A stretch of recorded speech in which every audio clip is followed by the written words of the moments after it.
Bismillah, halo sahabat semuanya ya. Malam ini aku akan bercerita ya. Ini adalah tasbih yang mengandung petuah ya. Karena di sini aku mempunyai keyakinan apa yang aku pakai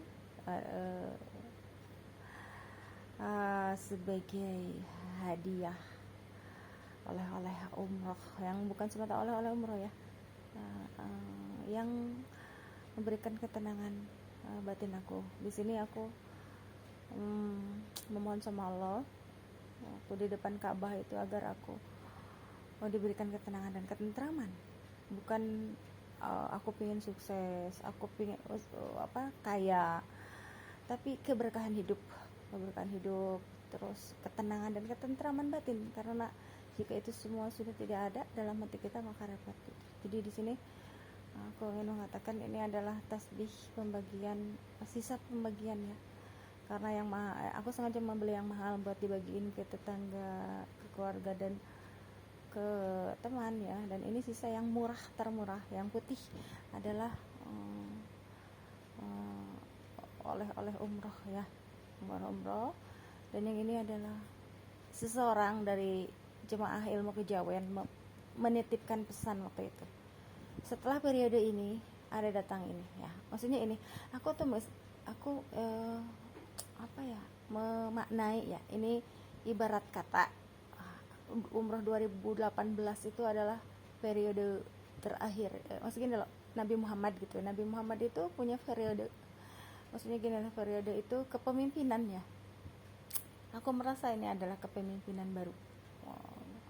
Bulan bintang adalah periode kepemimpinan baru sepulang umroh itu.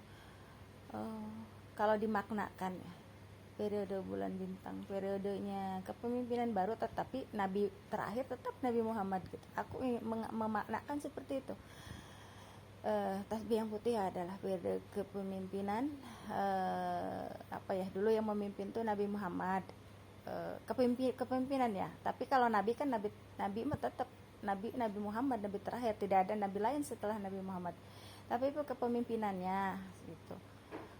Aku memaknai seperti itu nih, yang putih. Nah, ini datanglah nih kiriman utusan yang memberikan aku tasbih.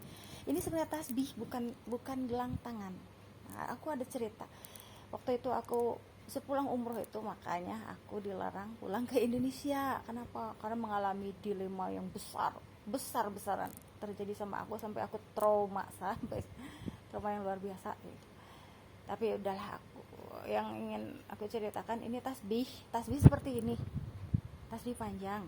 Nah, ketika seorang ustadz yang mengaku ustadz, sebenarnya itu dari golongan kejawen ya, tetapi ada unsur politiknya.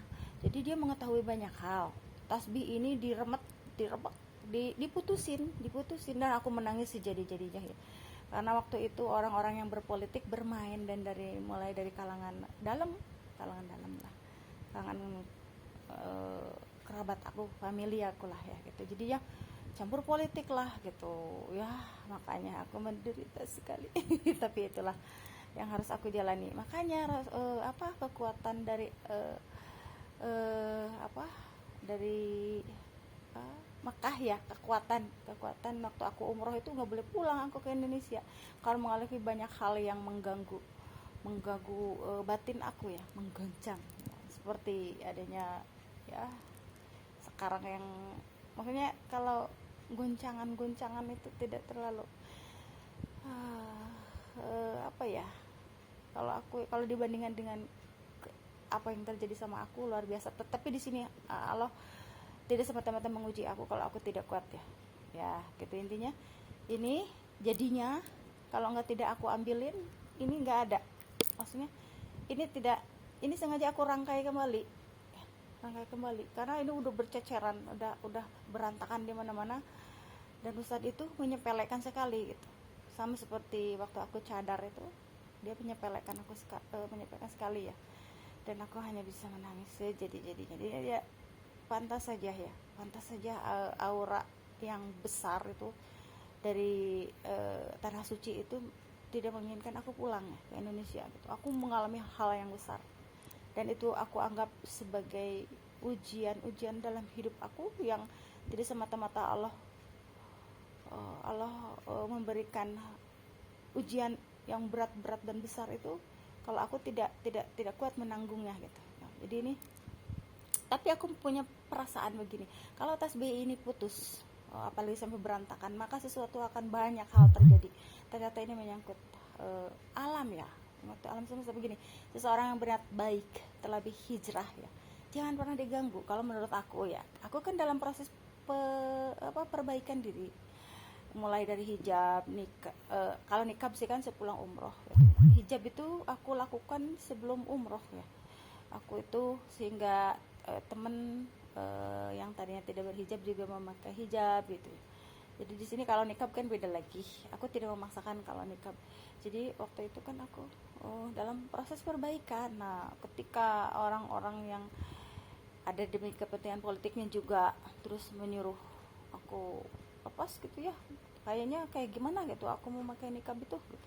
Akhirnya di situ murka Allah semakin ini diputuskan gitu ya. Maka kalau kalau dibilang mah ya, kiamat itu sudah dekat gitu ya, dan aku hanya bisa diam saja gitu. Ternyata apa yang diomongkan, apa yang dirasakan oleh aku waktu di Jeddah itu benar-benar terjadi gitu. Hal-hal yang besar, dari mulai ya aku yang orang terdekat sampai mungkin ke pemerintah, bukan mungkin lagi sampai ke pemerintahan, orang-orang pemerintah ya. Dan aku hanya bisa ya udahlah, mau bagaimana lagi, aku punya amanah.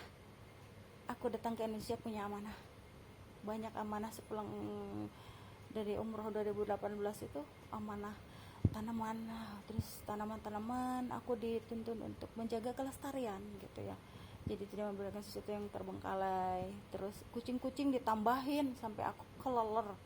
Asalnya sebelum umroh itu aku punya satu kucing. Jadi sebelum umroh ya, sepulang umroh itu aku banyak kucing. Allah memberikan tanggung jawab aku, ada yang di jalanan kasih makan gitu, ada yang sakit aku tolongin, hanya diobatin. Terus ada yang mau tinggal, ada yang mau pergi lagi ya, pokoknya intinya itu. Jadi aku lebih dituntun buat kalau menolong itu jangan hanya ke fakir miskin, duafa, atau orang-orang yang membutuhkan, tapi semuanya gitu. Apa yang kamu lihat di depan mata, ada kucing yang sakit, ada tanaman, tumbuhan, kamu bantu gitu. Jadi gitu ceritanya. Jadi ini mengandung petua. Terus aku ngomong, aku mau bicara gitu ya. Jika ada seseorang yang sepulang umroh atau haji hanya memakai tasbih ya, maka untuk periode ke depan akan ada seseorang yang pulang haji memakai perhiasan emas-emasan. Benar nggak sih? Ada yang sepulang haji itu memakai perhiasan yang berlebih di badannya, benar nggak sih? Nah, itu aku apa ya?